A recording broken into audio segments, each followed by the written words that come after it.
Roubei seu lugar. Senhoras e senhores, sejam muito bem-vindos a mais um episódio do podcast O Novo Digital. Hoje eu roubei o lugar do Marcos, estou aqui de host, porque eu tenho um convidado muito especial. Hoje eu vou entrevistar ele, o mais gostoso de todos, o Baby. Oi, Baby. Oi, baby, tudo bom? Ele tá tenso. Eu tô tenso.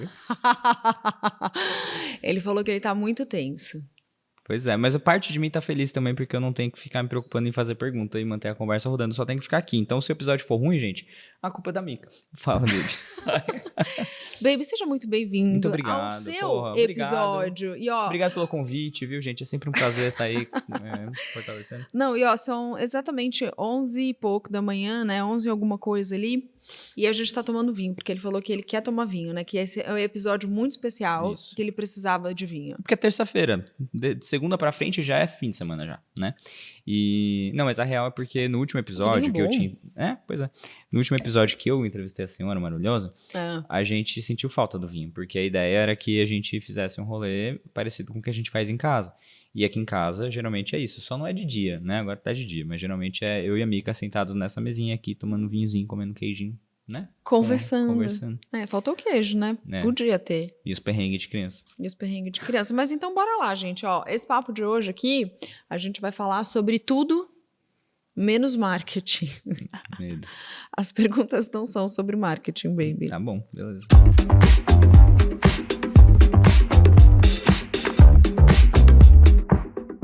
Então tá, vamos começar já Me sinto com... pronto, só que não. Me sinto pronto, com o pezinho assim. Baby, acho que a grande maioria das pessoas já sabem, ou talvez já tenham ouvido você falando um pouquinho sobre igreja, Ah, tá. né?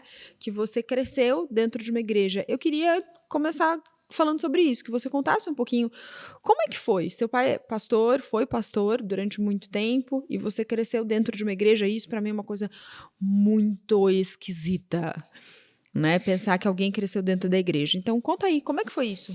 Cara, era muito simples, a gente roubava todo mundo.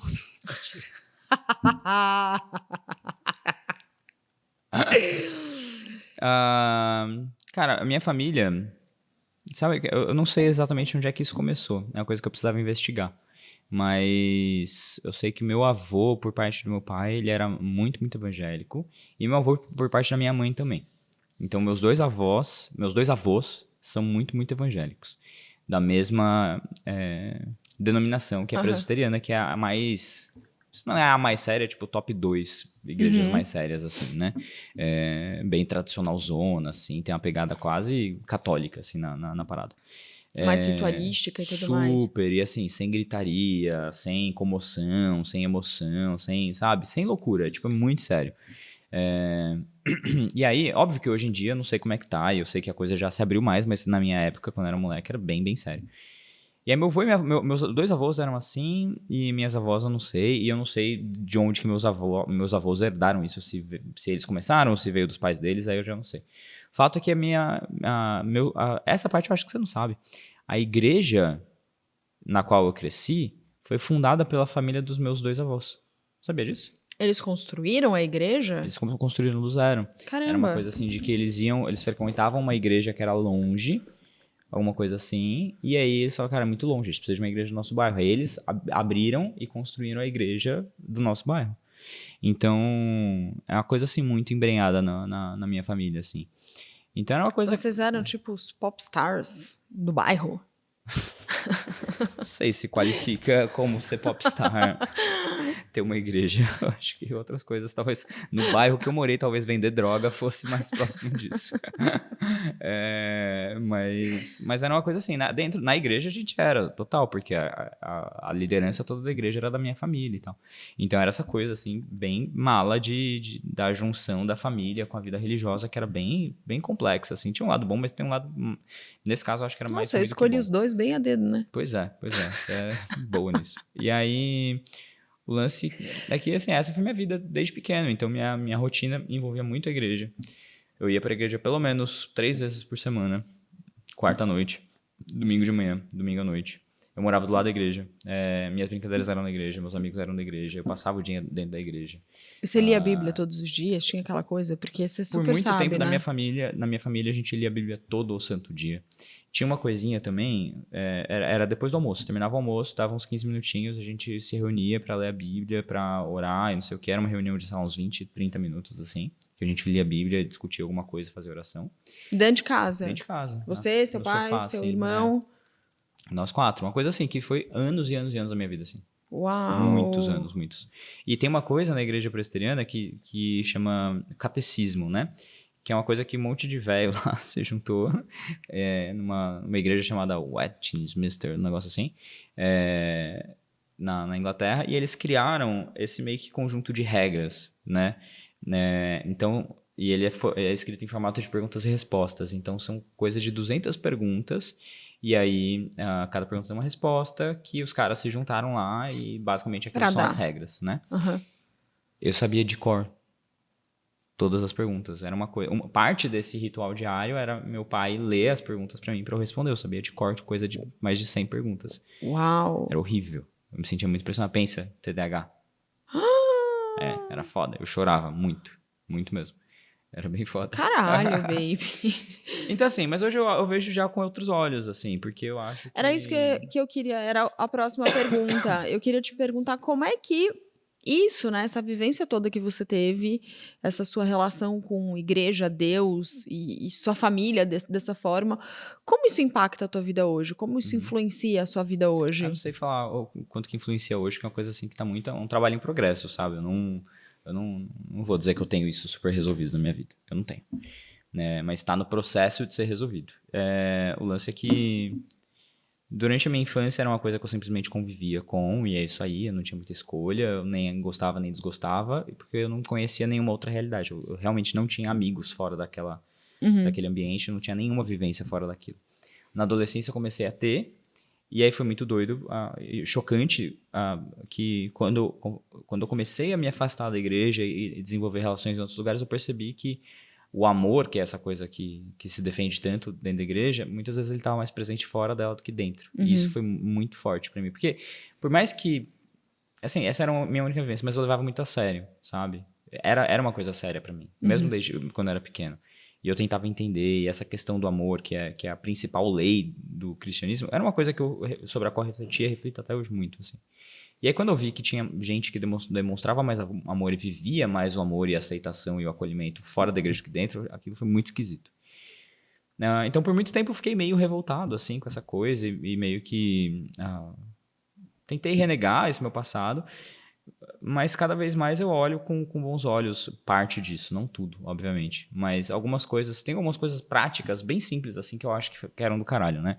Então, primeiro é a prática da leitura e de textos difíceis de serem interpretados, de serem lidos.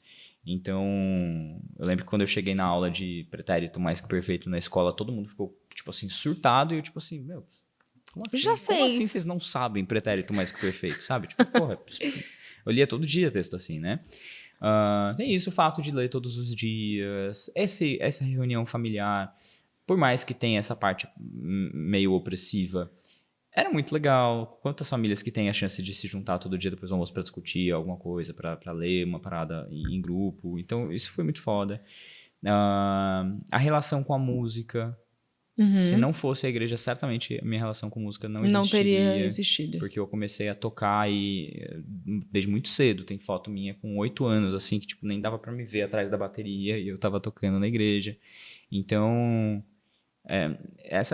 Isso é muito legal. E também tem a coisa, que isso é especificamente da igreja presbiteriana, que é essa parada da excelência, saca? Porque é uma igreja muito séria, sabe? Tipo assim, cara, é isso então, sabe? Essa é a regra, então essa é a regra. Vamos fazer direito. Era uma igreja muito séria, não tinha...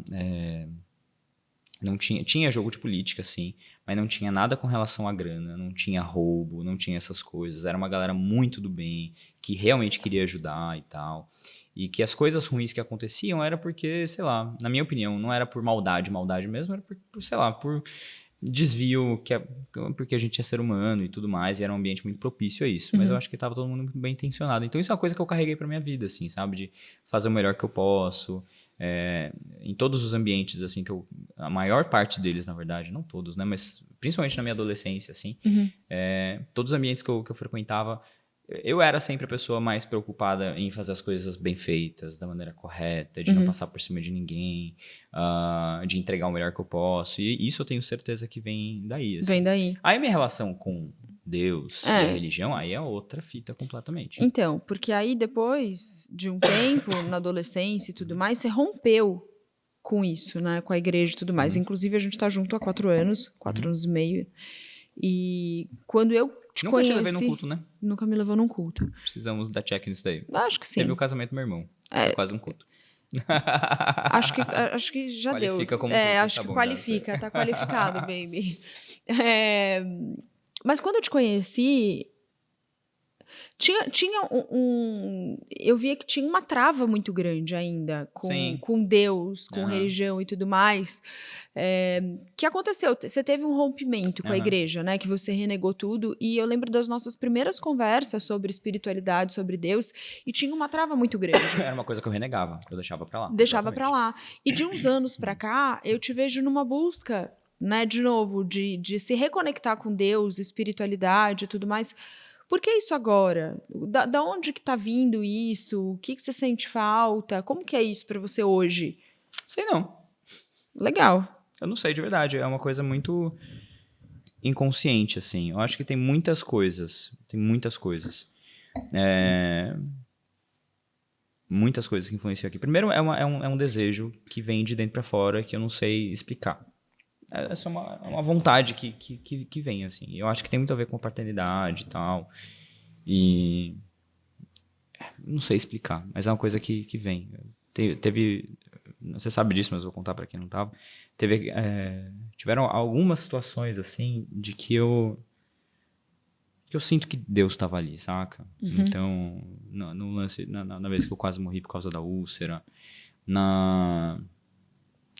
ano passado, que a gente tava no meio de um monte de coisa louca acontecendo e tudo mais, que teve hora assim que era como se Deus estivesse ali falando comigo, como se tivesse uma mão me segurando pra eu não fazer uma coisa, ou me empurrando pra eu fazer uma outra coisa, coisas que assim, eu não sabia muito como explicar, né? E eu acho que a vida, eu não sei se isso tem a ver com o meu pré-condicionamento, ou se é uma conclusão que eu cheguei de fato, mas eu acho que a vida ela é muito sem sentido se a gente vive só pra gente, saca? E ela passa a fazer mais sentido quando a gente vive pra gente e pra outras pessoas. E existir alguém ou uma coisa que tá além da nossa existência humana encaixa muito bem nessa visão de mundo e é algo que eu busco, né? Então, essa é a minha parte, assim. Aí tem coisas externas que meio que foram reforçando isso. Primeiro foi uma conversa muito boa que eu tive com a Francis, numa live, que, pra quem não sabe, a Francis, ela é neuro alguma coisa? Neurocirurgiã, não. Neurologista. Sim, ela neurologista é e terapeuta. E terapeuta junguiana. E ela é uma pessoa, assim, mega nerd, estudiosa pra caralho, assim. E eu falei assim, como é que você coordena essas duas coisas de esse teu lado mais espiritual e esse lado ultra mega racional? E ela falou assim, uma vez eu tive um mentor e eu fiz essa mesma pergunta pra ele e ele falou assim, cara, eu consigo encontrar tanto evidências para a existência de Deus quanto evidências para a não existência de Deus. E até hoje não se chegou a uma conclusão sobre isso, de fato. Porque a questão é aberta. Pode existir, pode não existir. E eu acho mais divertido viver como se existisse. Eu falei, porra, beleza, eu acho que isso já é um bom caminho. Cara, a Francis é quase uma entidade aqui, né? Porque ela teve um papel muito grande pra mim também. Tem tido, né? Um papel gigantesco. Francis, se você ouvir isso, a gente te ama. Te amo, Francis. Então acho que tem essa fala da Francis, assim, que sintetiza muito do que eu vivi de lá pra cá. Eu acho que falta de eu ter começado a estudar Jung, e aí eu comecei a estudar a história das religiões, e aí eu conheci algumas outras pessoas que tinham uma visão mais aberta de espiritualidade e tudo mais. que eu comecei a entender, comecei a construir uma visão minha própria de que todas as coisas se encaixam e não necessariamente dentro de uma visão, né, somente cristã. O meu Deus, ele é, na minha cabeça, a pessoa com quem eu me comunico, com quem eu tenho uma relação, é o Deus de sempre, é o Deus da minha infância, saca? É uma Só conversa que direta. é uma conversa com ele. E é a mesma conversa que eu sempre tive, sabe? É a conversa que eu sempre tive quando eu era pequenininho, que eu ia dormir e eu falava Mas quando com ele você e era tudo mais. criança, baby, tinha uma coisa, né? Os evangélicos, ele tem essa coisa do Deus, né? Aham. De um ser único do Deus. E aí você começou a estudar outras religiões e você se casou comigo, que tem um histórico religioso muito louco e que fala de espíritos, duendes, fadas e bota a mão na terra e acende incenso e gosta de cristais. Como que é isso pra você? Porque eu vim de um universo muito diferente e eu também tô numa busca. Porque eu sei que para os evangélicos tem uma coisa muito do pecado, daquilo errado e de medo Tá. de um contato com essa outra espiritualidade para além da igreja. Acho que assim, primeiro que a coisa do pecado.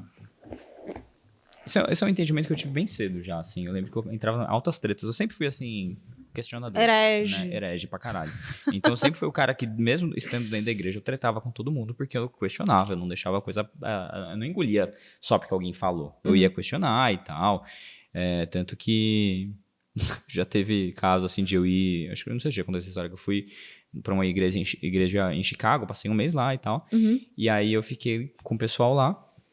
Me dei super bem com eles, a gente fui para um acampamento e tal. E aí eu vinha desse meu jeito. Aí o líder me chamou de lado e falou assim: Marcos, então assim, tem como você, tipo, só dar uma segurada, assim, porque você tá bagunçando a cabeça de geral com esses teus papos. E sempre foi uma visão muito assim de voltar pros princípios, né? Eu acho que eu tenho muito da doutrina do Caio Fábio também. Né? Então, muito de voltar dos princípios, dos mandamentos de Jesus, que é 100% sobre amor e tudo mais. Então, a questão do pecado, eu nunca entendi como uma coisa que você não deve fazer porque senão você vai pro inferno.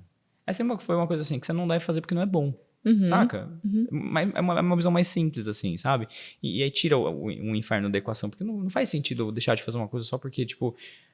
Que Deus é esse, assim, que tá zoando com a minha cara e, tipo, eu tenho que fazer o que ele manda só pra eu não ir pro inferno. Isso é sádico, saca? Então, pra mim não faz sentido isso. Então, a leitura que eu tenho é de que, velho, pecado não é uma coisa legal, fim, sabe? Não é bom pra mim. Então, eu não devo buscar isso que é chamado de pecado e tal. Então, essa é a primeira coisa com relação ao pecado. E aí, com relação a essas outras crenças e tudo mais, sim, na minha infância era o demônio encarnado. Tipo, se via, tipo, não podia encostar na macumba ali na rua, porque, sei lá, pegar fogo, sei lá que porra que era muito louco. Então, eu lembro, inclusive, tipo, tive uma namorada que era evangélica, que, mesmo background que eu, assim, mas que não ia mais na igreja, mas teve a mesma criação evangélica que eu. E uma vez eu falei assim, eu queria ir num terreiro uma vez. E ela, meu Deus do céu, que não pode e tal. Então, tipo, eu sempre tive essa curiosidade. Eu não sou travado com nada, assim, sabe? Então, tipo, eu sempre gostei de experimentar. Sou uma pessoa muito curiosa. E aí, estudando de novo e tal, eu consigo entender um universo em que essas coisas, elas se conversam, o tal do sincretismo e tudo mais. Eu não consigo encontrar... Não consigo... Eu acho que Jesus é uma figura meio esquisita nesse miolo, porque ele tem uma história que ele é muito que é um pouco diferente, que é um pouco diferente dos outros deuses, assim, sabe? E eu nem tenho bagagem para conversar sobre isso no nível que eu gostaria.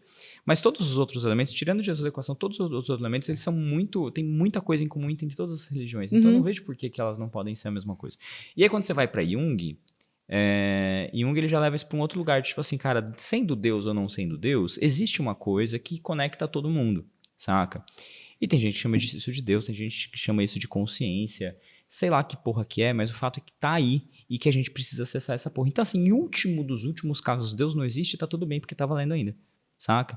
E pra mim é mais ou menos a mesma coisa, tirando Jesus, que eu ainda tô no processo de entender. Eu acho muito legal, baby, dessa mistura, quando você traz a psicologia junto com a espiritualidade, porque pra mim isso também faz muito sentido.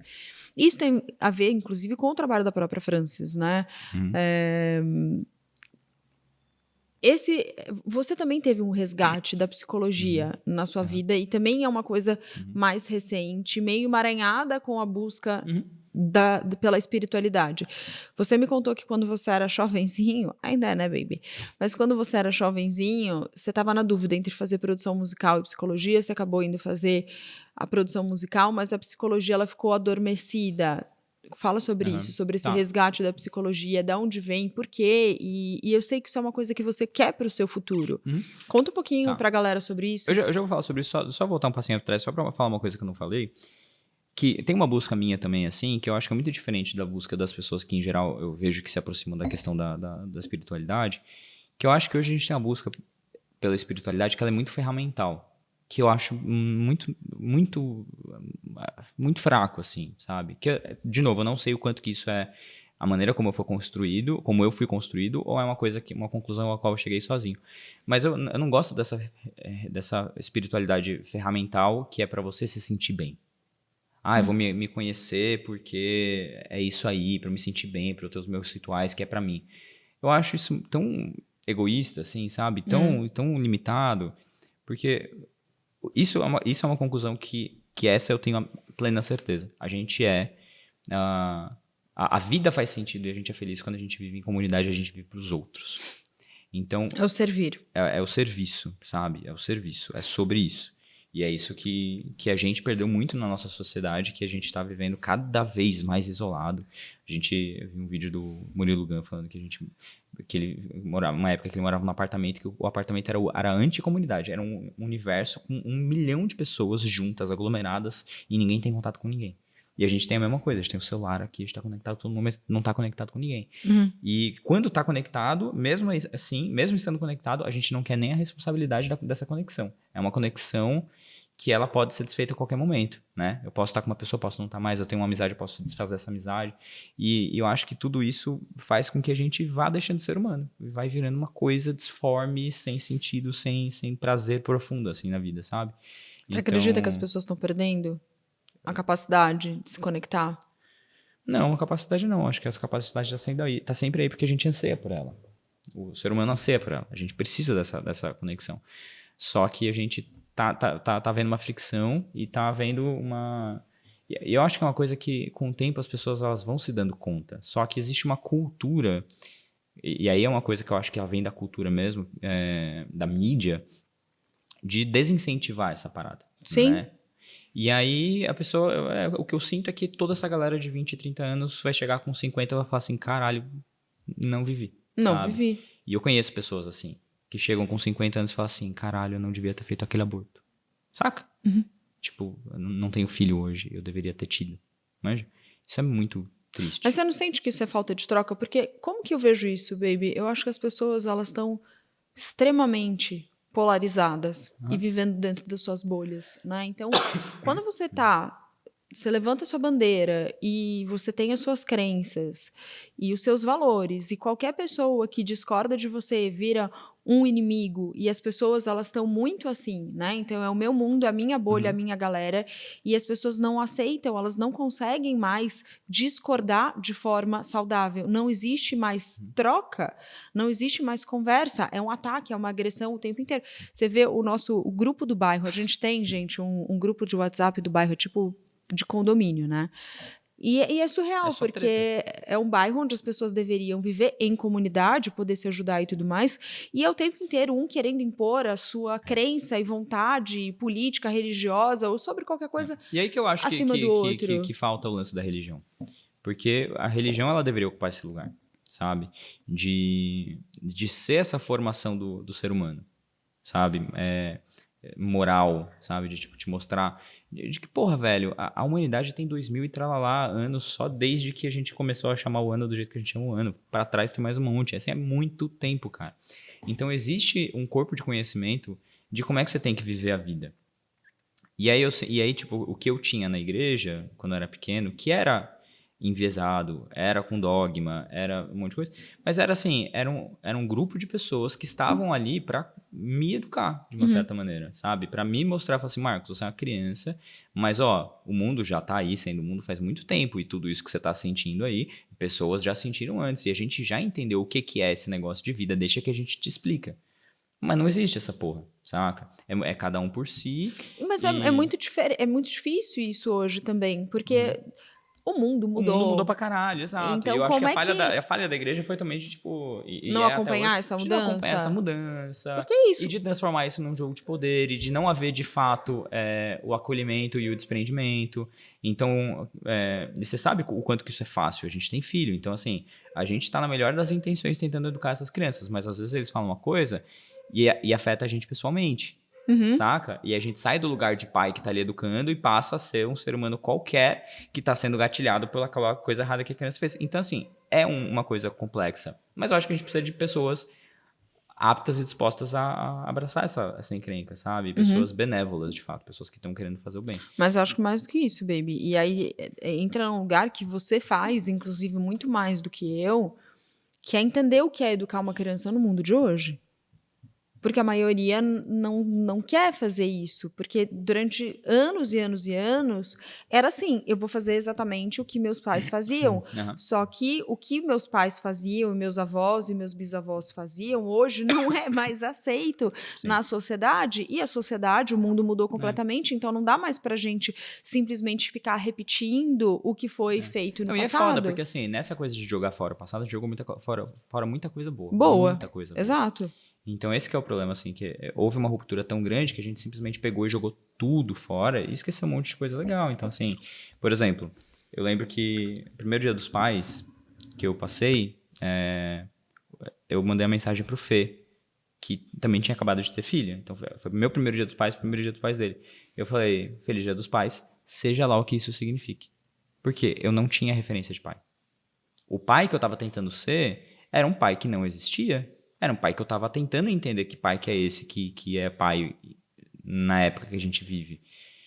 E eu tava nesse lugar de rechaçar tudo que passou, sabe? Foi nessas que você virou as costas pra igreja? Ou foi Já antes? havia virado, já. Já havia virado. E hoje eu me vejo olhando pro meu pai e falando assim, caralho, tem tanto pra aprender com esse filho da puta, saca? Por que que eu fiz isso com a minha história? Por que que eu fiz isso com ele, sabe? Ele errou pra caralho. Tem um monte de coisa que eu quero e que eu busco fazer diferente do meu pai? Sim. Mas, mano, que cara, sabe? Que ainda, até hoje, é uma puta de uma inspiração pra mim, sabe? Então, eu acho que é um lugar que a gente tem que tomar cuidado. E é isso, eu acho que falta a gente voltar pra esse lugar de comunidade em que a gente pode cuidar uns dos outros, de fato, de uma maneira benévola, porque não tem.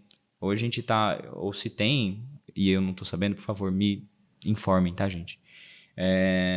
Porque o que a gente tem ou é a loucura total, cada um por si, ou o progressismo master, ou o consumismo master, ou, sabe? Tipo, uma coisa muito desconexa, ou a ultra mega rigidez. E nenhuma dessas coisas pra mim faz sentido. E aí a gente já desemboca na outra pergunta que você fez, né? Por que eu comecei a me interessar por essa coisa Da de psicologia. novo, da religião, da psicologia e tudo mais? Pra mim é isso, porque eu acho que essa é a grande questão. Eu acho que essa é a única questão, na verdade, sabe?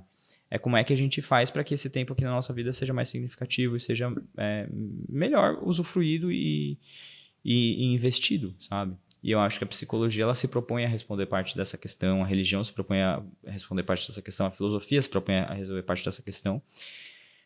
Pra mim é complexo ir atrás disso, porque eu não tenho o tempo que eu gostaria, como você sabe. Se eu pudesse, se eu tivesse dinheiro infinito, eu tava numa biblioteca enfiado só estudando isso, não estudando mais nada, e foda-se todo o resto. Eu gosto do marketing, porque o marketing me permite empregar parte desses estudos de uma maneira mais pragmática, né? Sim. E eu gosto muito do efeito que o nosso trabalho tem na vida das pessoas, sou apaixonado por isso. Eu acho que de alguma maneira também a gente ajuda a estabilizar um pouco esse caos que é a vida, através do nosso trabalho. Eu vejo a fogueira, por exemplo, como um lugar de Para além do marketing. É muito para além do marketing. Muito para além do marketing. A trilha é mais ainda sobre o marketing do que a fogueira, mas ainda é um lugar em que pode haver mais conexão e tudo mais. A gente está só engatilhando no que a gente pode fazer pelas pessoas com o nosso trabalho, né?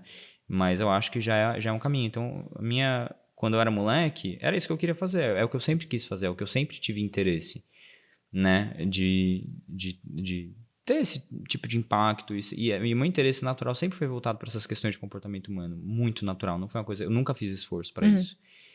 E aí acabou que eu descobri que existia a possibilidade de eu fazer produção musical e eu fiz porque, sei lá, apareceu essa faculdade e eu achei divertido, né? Eu achei que era um caminho de profissão, entre aspas, que tinha mais a ver com o que eu queria. E aí eu fui pra isso, depois entrou marketing na minha vida e eu deixei pra lá, mas é uma parada que tá sempre aí. E o Marcos, de 70 anos, ele se Ele preocupa... toca, baby? O Marcos, de 70 anos, toca, mas eu acho que ele mais estuda do que toca. E ele escreve bastante. Então, o Marcos, de 70 anos, é uma pessoa que se preocupa muito mais do que isso do que com marketing. Talvez ele nem esteja mais envolvido com marketing ou com negócios. Tá, o Marcos de 70 anos tá nesse lugar. E o Marcos daqui a 10 anos? Como é que você vê? Porque vai existir uma transição. Ela já tá começando? Ela vai começar? Como é que você Ela vê tá isso? completamente debaixo da superfície. Eu acho que eu tentei fazer essa transição mais cedo do que Do eu que deveria. deveria? De começar a me meter a falar de coisas que não é que eu nem estava preparado para falar, mas que não era o momento. O chão não estava fértil, assim, sabe? Por exemplo, a gente ainda tem muita coisa para estruturar no nosso negócio. Eu quero que o nosso negócio ele seja uma parada que vai me dar segurança financeira por décadas e décadas, né? Então, para isso, eu preciso cuidar de fazer o feijão com arroz. E eu acho que eu comecei a inventar moda antes de ter feito o feijão com arroz o tanto que eu gostaria. E fica uma lição pra vocês que estão assistindo em casa, que vocês estão pirando antes da hora. Eu tô aqui nessa porra 7 anos, eu ainda tô querendo fazer o feijão com arroz. Vocês estão aí brisando. E eu acho que a outra coisa, assim, é de entender que o meu lugar é esse, no momento, saca? Que é de ajudar as pessoas a ganhar dinheiro, a vender o conhecimento delas e esse tipo de coisa. Essa é a minha contribuição pro universo agora. É o que eu mais manjo e que eu mais posso contribuir. E se eu quero contribuir com outras coisas, então massa, eu tenho que comer Arroz, feijão, comer farofa, para eu estar num nível de tanto conhecimento sobre isso que vai ser natural eu falar sobre essas coisas. É natural já falar sobre essas, mas com o conhecimento que eu tenho. Para eu falar só sobre isso, eu preciso Precisa de de toda uma mais outra referência, bagagem. preciso de mais bagagem. E preciso que esse negócio daqui esteja mais estruturado. Ou que, no mínimo, eu consiga transformar essa outra coisa também num negócio. Que aí eu largo mão disso daqui que a gente faz hoje, faço uma transição e aí transformo num negócio. Mas eu não tenho essa pressa. Porque eu não quero que seja negócio primeiro e transformação depois e propósito depois. Eu quero que seja propósito primeiro e aí depois negócio, sabe? Que foi como eu vim fazer marketing digital, né? Eu já sabia que eu podia ganhar dinheiro ensinando. Já sabia disso. Mas eu não queria que fosse só por isso. Aí, no dia que eu entendi o propósito por trás, eu falei assim, massa, agora eu tô pronto pra falar, saca? Porque chegou o propósito, me alinhei com o propósito. E agora eu tenho um alinhamento só com o propósito. E eu quero deixar assim, eu quero que isso tome uma forma dessa maneira pra depois, naturalmente, se transformar num negócio. Então, eu acho que é mais ou menos esse caminho. Então, assim, 10 anos, 5 anos, não faço a menor ideia. Não penso nisso, pra falar a verdade. O que eu penso é que em pelo menos... até o final desse ano, com certeza, eu quero retomar o ritmo de estudos que eu estava no ano passado. Que foi quando eu comecei a fazer essa transição antes da hora. Então, eu quero retomar esse ritmo de estudos que eu estava no ano passado e ver o que surge a partir daí. Tem 2 livros que eu quero lançar. Um com a senhora. Spoiler. Spoiler alert. Fui colocada no rolê. E tem um outro que é mais sobre marketing, e tem um outro livro que é ainda sobre marketing, só que com uma visão mais holística da coisa. E talvez esse livro já seja um primeiro passo nessa direção. Primeiro caminhozinho. Então, é isso. Ô, baby, mas tem também um outro assunto que vira e mexe, ele pipoca no seu Instagram, né? Que é algo que você curte falar e que ele tá meio ali Tem por medo. baixo dos panos e tudo mais, mas você fala bastante sobre isso e as Drogas, pessoas te não. perguntam bastante sobre isso, que não é nem filhos, é sobre relacionamentos, sobre casamento. Por que isso vem, né? Por que você dá corda pra isso? Você curte falar sobre isso? A gente tem um casamento super bom. Como que é isso pra você? Falar sobre relacionamento? É algo que te pega, que você faz porque é divertido? É porque É as que eu só penso pessoas em você, baby. perguntam? Te amo, baby. Aí vem naturalmente. Né? Boa pergunta. Eu acho que... É que eu acho que o relacionamento de homem e mulher, ele é uma metáfora grande pra todo o resto da vida, assim, sabe? Porque ele é o máximo de intimidade de uma relação humana, assim, sabe? E o que é a vida, se não uma caralhada de relações humanas, sabe? Então, me interessa por causa disso, porque eu sei que o que eu desenvolvo aqui contigo é o que eu preciso desenvolver de uma certa maneira com as crianças, é o que eu preciso desenvolver com os meus alunos sem a parte, né, íntima, mas assim, o que eu quero dizer é que assim, a briga para fazer a coisa dar certo, sabe? O desafio, a habilidade de fazer a coisa dar certo, a habilidade para a vida inteira, sabe? Então isso me interessa muito. E eu acho que é simplesmente o fato de que é a coisa mais divertida da vida. Eu sempre falo isso pra você, essa é a melhor parte da minha vida, né? De longe, assim. O que faz um casamento ser bom? Eu não sei. As pessoas querem saber isso. O que faz um casamento ser bom pra você? Por que que o nosso casamento é tão bom? Porque isso daqui é meio um mistério, né? A gente fala, a gente mostra, mas você já parou pra pensar nisso de verdade? Já. Assim, por que que meu casamento é bom? Por que que meu casamento é diferente de outro que eu Uhum. tive? O que faz o nosso casamento Eu acho que ser tem o que é? algumas coisas. Eu acho que pra as você. pessoas elas têm que ser bem resolvidas por si só. Óbvio que tem muita gente que entra num relacionamento sem estar bem resolvido e ela vai ter que lidar com isso no processo de estar no relacionamento. Mas a pessoa tá bem resolvida sozinha já é metade do caminho andado, porque eu sei que às vezes eu tô mal, e eu tô mal porque eu tô mal, saca? Mas se eu não soubesse que eu tô mal porque eu tô mal, talvez eu colocasse a responsabilidade de eu estar mal em você, sabe? Ou talvez eu deixasse o fato de eu estar mal influenciar mais a nossa relação do que já influencia, obviamente, né? Então, acho que a primeira coisa é isso.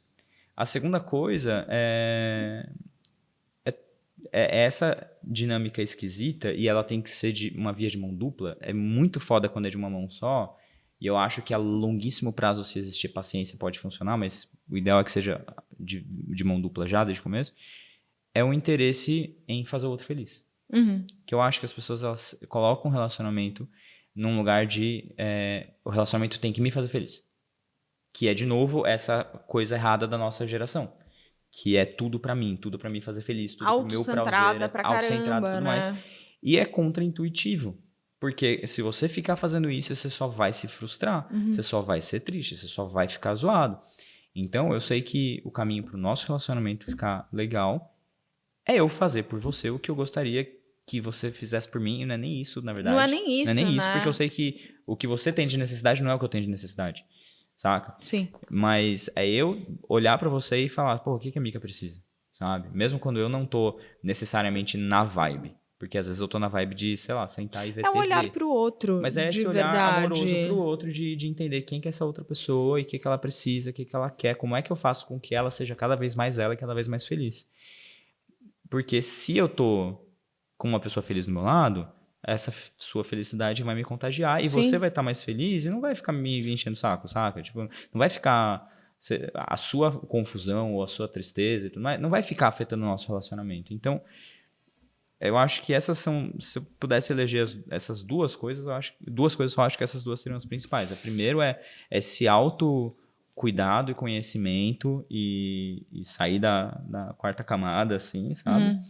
E em segundo lugar, é esse olhar pro outro quase que acima de você mesmo, assim, em alguns casos. Pra mim isso tá muito ligado, e eu sei que pra você também é dessa forma, baby, que é a aceitação, sabe? Eu vejo muitos casais vivendo num lugar onde se cria uma expectativa que o outro seja algo, se torne algo que não é.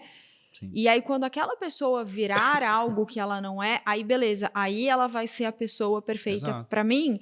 E eu vejo muitas pessoas, e eu vivi um pouco isso no meu primeiro casamento, né? Uma expectativa que o outro mudasse, e quando o outro mudasse, ele vai servir, ele vai caber pra mim. E eu não tenho isso com você, sabe? Exato. É uma aceitação do todo. Com tudo que é bom, com tudo que é ruim. E é uma vontade de que o outro seja cada vez mais Mas outro. ele. Exato. Então, Mas assim, eu não ele. quero que você... Eu quero descobrir o que você quer, e a gente teve essa conversa esses dias. Tipo, mano, o que você quer da tua vida? Vamos pensar mais pra frente, assim? E eu te ajudar a construir essa tua visão de vida, e não necessariamente a minha visão de vida a que eu teria pra você, saca? Do que eu acho que seria melhor pra você. Por mais que às vezes eu tenha uma visão diferente do que você, mas... Foda-se. A real é que foda-se. A gente volta pra essa coisa da psicologia e tudo mais. Um terapeuta, ele não consegue imprimir a visão dele em um paciente. Ele não pode, saca? Então, o trabalho de um bom terapeuta é fazer com que a própria pessoa chegue às conclusões que ela tem que chegar. Então, eu acho que dentro de um relacionamento é a mesma coisa. Se eu falar pra você que você tem que ser ou fazer alguma coisa, são palavras ao vento, saca?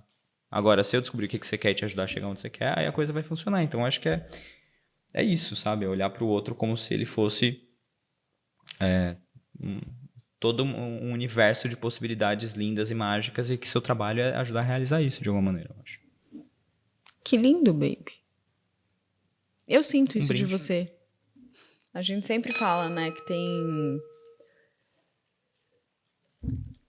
tem uma coisa mágica, muito mágica que acontece com a gente e que aconteceu desde que a gente tá junto, que é o quanto que a gente se potencializa. Acho que tem muito a ver com isso, o quanto que a gente se doa para que o outro possa ser o seu melhor. E eu acredito também que isso é o que faz um casamento dar certo. Porque é um amor, é uma doação genuína, inteira, que você tem pelaquela pessoa que está ali do seu lado. É querer o melhor dela, é querer ajudar para que ela seja o melhor dela. Exato. Deixa eu te fazer, então, uma outra pergunta, Pode só para a fazer. gente mudar um pouquinho, então, o rumo. O que te assusta hoje? Tem alguma coisa que você tem muito medo? Adolescência das crianças. Bate pronto, nem pensei. Real. Sim. Por quê? Porque eu acho que esse lugar sei lá, eu acho que a adolescência é essa fase que você vira que você começa um embate muito forte com a vida inteira, né? E aí eu fico preocupado, assim, quão forte vai ser esse embate, saca? Será que eles vão fazer merda? Será que eles vão fazer merda? Será que vai virar contra mim? Sabe? E tudo bem, eu espero que vire contra mim. É muito natural que vire contra mim. Mas a segunda pergunta é, será que eu tô pronto pra lidar com isso? Saca? Será que eu vou conseguir respirar fundo e fazer a minha parte pra eles passarem por isso? Ou eu vou virar qualquer pai surtado, sabe? Que grita e taca as coisas. Você não vai fazer comigo, moleque, filho da puta. Não sei. Então, essa parte me assusta muito. E eu acho que me assusta muito porque eu tenho uma dor relacionada a isso, de que a minha adolescência foi muito, muito triste. Eu ia te perguntar como é que foi a sua Foi muito adolescência. triste, foi enfiado em depressão.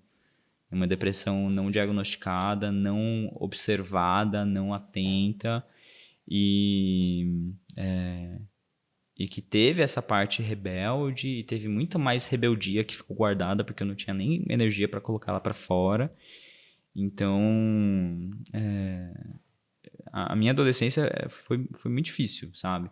Parte de eu ter começado a estudar psicologia foi para entender o que estava acontecendo comigo, para eu poder me dar conta, porque meus pais não estavam a fim de olhar para isso, porque eles estavam com a cabeça em outro lugar, não julgo nada, tipo, pai, mãe, te amo, vocês fizeram o melhor que vocês puderam. Mas eles estavam com a cabeça em outro lugar, com os problemas deles lá. A minha adolescência coincidiu com crise de relacionamento deles, inclusive. Então, foi assim, merda em cima de merda. Não sei o quanto que isso me afetou, a crise especificamente, mas o fato deles estarem envolvidos com a crise e não olhando pra mim, certamente isso me afetou. Me mudei 1 milhão de vezes, não consegui criar laços, né, relações mais duradouras. Quando eu tava começando a ficar à vontade numa cidade e tudo mais, aí eu me mudava e tal. Então, Quantas cidades você morou?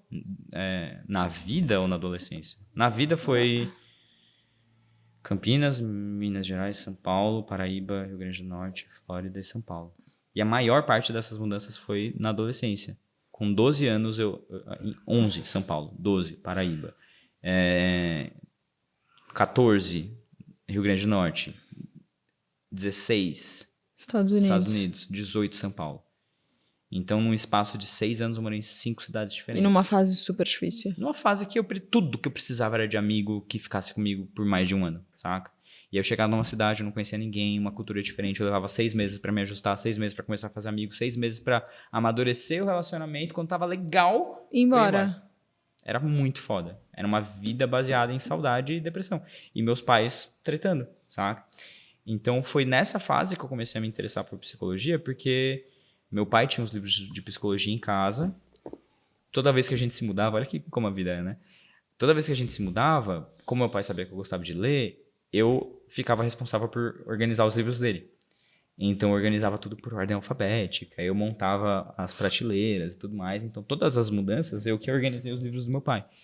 E aí nessas eu encontrei livros de psicologia, porque meu pai teve que estudar psicologia Na igreja. no seminário. Uhum. Deixa eu passar. Não vai pegar, Tá pegando, será? Não. Então, meu pai teve que estudar psicologia no seminário, e aí eu me deparei com esses livros e alguma coisa falou pra assim, talvez isso daí te ajude a resolver seu problema, Marcos. Lê aí. E eu comecei a ler por conta própria e me ajudou a me entender e me ajudou a começar a me dar ferramentas para começar a me resolver. E eu lembro que ali eu decidi, e eu nunca fui atrás disso, né? Mas eu tinha decidido que eu seria psicólogo especialista em adolescentes. Uau, eu não sabia disso. Não. Era... O especialista em adolescentes é novidade, eu não sabia. Eu queria ser psicólogo especialista em adolescentes porque eu tinha uma dor tão grande que eu falei assim, eu não quero que outras pessoas passem por essa dor, saca? Então, é isso. E aí, de alguma maneira, eu acho que, de novo, né, o mundo dessas voltas, eu acho que a gente fecha esses ciclos, né? Então, eu lembro de uma vez que a gente estava falando que, porra, por que a gente não tem mais pessoas no momento de vida que a gente tem nos nossos programas, né? Que são casais, casados, com filhos e tudo mais, e a gente atrai pessoas assim também, só que proporcionalmente a gente atrai um tantão de gente jovem que não deveria estar nessa coisa, sabe? Uhum. E eu acho que parte disso é isso, sabe? De que a gente acaba, ou pelo menos, vou falar por mim, vai. Eu acredito que eu, de alguma maneira, ajudo essas pessoas a ter um nortezinho mesmo, assim. Eu não acho que eu tenho um puta do impacto que eu mudei a vida das pessoas profundamente, mas de alguma maneira eu tô ali disponível pra ser essa pessoa mais velha que já viveu um pouquinho mais e que tá ali pra, tipo, pelo menos trocar uma ideia, saca? Uhum. E é isso. Parte do propósito tá sendo cumprido aí já, de alguma maneira. Então, essa é a minha questão com a adolescência, saca? De que foi uma adolescência dificiona, assim, né? Eu não quero Mas eu acho que você vai ser um bom pai de adolescentes.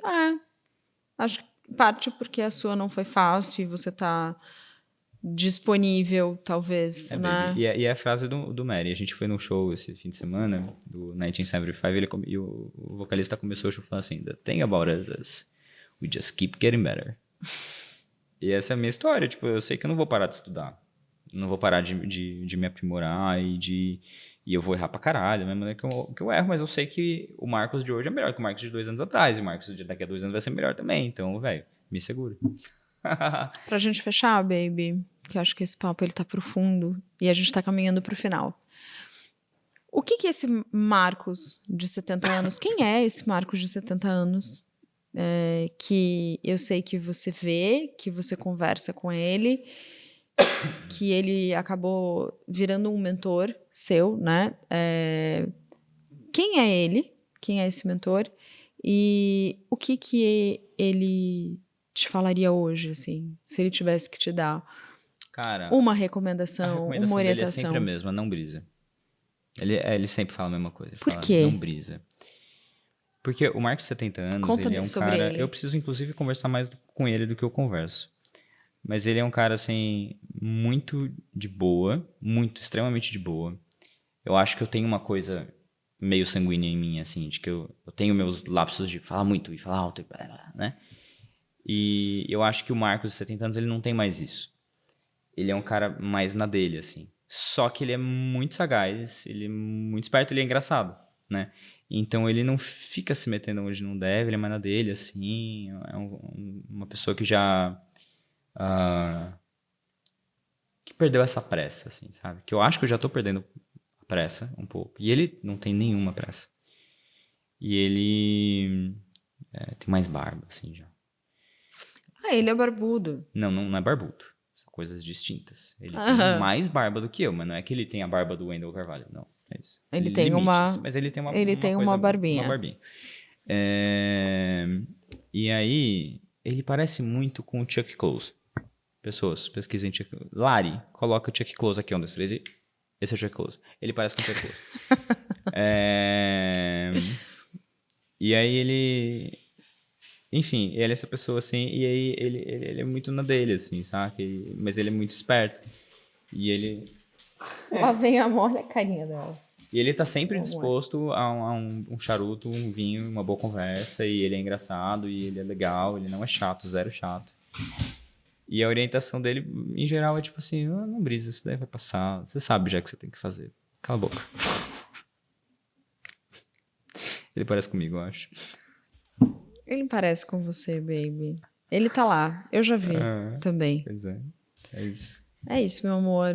Te amo. Muito obrigada Eu que agradeço. pela conversa. Espero que vocês tenham curtido esse E papo. fala se a gente tem que fazer mais dessas conversas aqui, se vocês têm temas para essas conversas, porque é isso, senão a gente vai ficar só falando coisas aleatórias aqui. Mas Um que é legal brinde. também, né? É isso. Vamos fazer uma coisa que a gente não fez ainda em podcast, que a gente... Ó, antes da gente terminar, né? Curte esse trem, se inscreve no canal, essas paradas todas, pra vocês receberem sempre esses vídeos incríveis. Tem uma coisa que eu e a Mika a gente sempre faz, que é uma degustação de vinho subjetiva, né? Vamos fazer agora, bebê. Esse vinho é o quê? Ah, tá, pera, calma, vai. É que é melhor no começo. Não, mas tudo bem. Agora é melhor que você já tenha mais à vontade. No nariz, ele é o quê? Peraí, calma. Posso falar? Eu já tenho a minha. No nariz, o que ele é?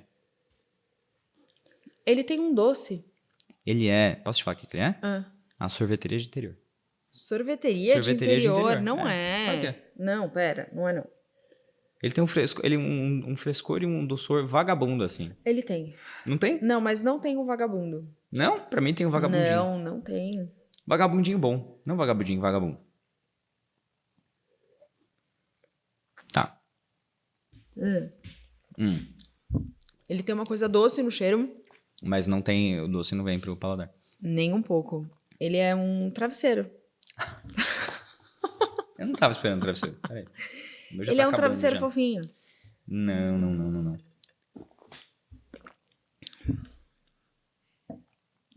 Baby, ele é um travesseiro fofinho no sofá. Tá, no sofá pode ser. Ele é um travesseiro fofinho no sofá. Sabe assim, sabe aquele domingo de preguiça?